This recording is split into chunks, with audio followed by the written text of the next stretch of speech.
कश्मीर से जुड़े terror funding मामले में अलगाववादी नेता यासीन मलिक को लेकर एक बड़ा घटनाक्रम सामने आया, जहां राष्ट्रीय जांच एजेंसी यानी कि नेशनल इन्वेस्टिगेशन एजेंसी एनआईए ने दिल्ली हाईकोर्ट में उनके खिलाफ गंभीर आरोप रखते हुए उनकी सजा बढ़ाकर मौत की सजा करने की मांग की। इस मामले में एजेंसी ने कई अहम खुलासे किए हैं, जिनमें यह दावा भी शामिल है कि यासीन मलिक ने पाकिस्तान के शीर्ष नेताओं से सीधे संपर्क किया था और वो इन संपर्कों का इस्तेमाल भारत विरोधी गतिविधियों को बढ़ावा देने के लिए करता था। एनआईए ने अपने हलफनामे में यह कहा कि यासीन मलिक पाकिस्तान के प्रधानमंत्री, राष्ट्रपति, सेनेटरों यानी कि वहां के सांसदों और विभिन्न प्रांतों के मुख्यमंत्रियों के संपर्क में था।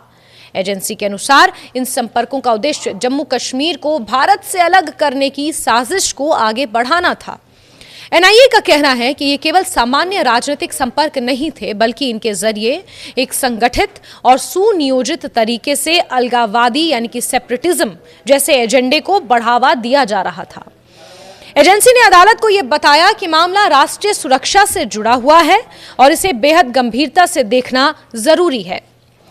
इस मामले में यासीन मलिक ने अपनी ओर से यह दलील दी थी कि अतीत में भारत के कई प्रधानमंत्रियों ने कश्मीर मुद्दे पर उससे बातचीत की कोशिश की थी और उसके राजनीतिक संवाद का यह हिस्सा रहा है।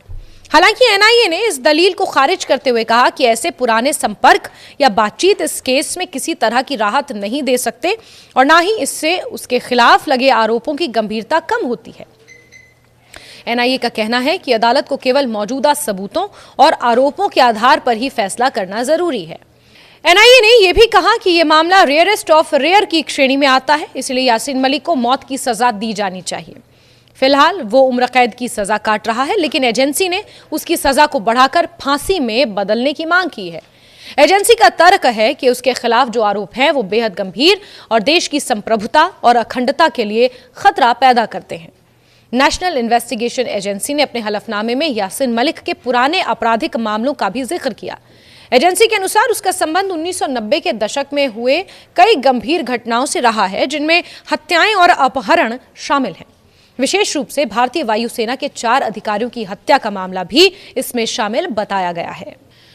एनआईए का कहना है कि ये सभी घटनाएं उसके आपराधिक इतिहास को दर्शाती हैं और ये दिखाती हैं कि वो लंबे समय से हिंसक गतिविधियों में शामिल रहा है। इसके अलावा एजेंसी ने यह भी दावा किया कि यासीन मलिक के संबंध अंतर्राष्ट्रीय स्तर पर सक्रिय आतंकवादी संगठनों और उनके नेताओं से भी रहे हैं। एनआईए के अनुसार उसका संपर्क हाफिज सईद और सईद सलाहुद्दीन जैसे व्यक्तियों से भी रहा है। एजेंसी का कहना है कि इन संबंधों से यह स्पष्ट होता है कि वो केवल एक राजनीतिक कार्यकर्ता नहीं था, बल्कि आतंकवादी नेटवर्क का महत्वपूर्ण हिस्सा था और उसी के अनुरूप काम करता था, जिसमें जम्मू कश्मीर को भारत से अलग करना उसके मुख्य एजेंडे में शामिल था। एनआईए ने अदालत में यह भी आरोप लगाया कि यासीन मलिक ने अपने बचाव में भारतीय नेताओं, नौकरशाहों यानी कि ब्यूरोक्रेट्स, विदेशी प्रतिनिधियों और मीडिया से अपने पुराने संबंधों का जिक्र कर सहानुभूति हासिल करने की कोशिश की। एजेंसी का कहना है कि इन बातों का इस केस की वास्तविकता से कोई लेना देना नहीं है और इन्हें केवल भावनात्मक आधार पर अदालत को प्रभावित करने के प्रयास के रूप में देखा जाना चाहिए।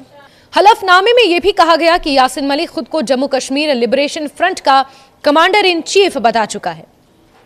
एनआईए के अनुसार इस संगठन की गतिविधियां लंबे समय से भारत विरोधी रही हैं और इसमें उसकी भूमिका बेहद महत्वपूर्ण रही है। एजेंसी ने यह भी कहा कि बड़े और प्रभावशाली लोगों के नाम लेने से उसके अपराधों की गंभीरता कम नहीं हो जाती और ना ही इससे उसे किसी प्रकार की कानूनी राहत मिलनी चाहिए। इस मामले की सुनवाई फिलहाल टल गई है। जानकारी के मुताबिक सॉलिसिटर जनरल की अन्य मामलों में व्यस्तता के कारण अदालत ने सुनवाई को स्थगित कर दिया है। अब इस मामले की अगली सुनवाई 21 जुलाई को होगी, जहां इस पर विस्तृत बहस होने की संभावना है।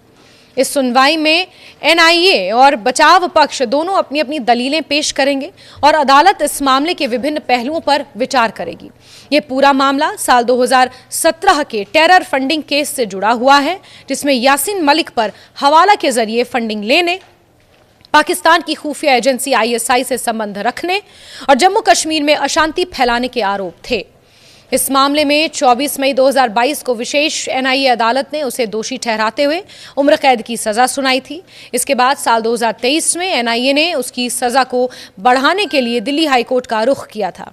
इस घटनाक्रम के साथ ये मामला एक बार फिर से चर्चा में आ गया है, जहां अब अदालत को यह तय करना है कि इस मामले को रेयर ऑफ द रेयरेस्ट मानते हुए सजा को बढ़ाया जाना चाहिए या नहीं।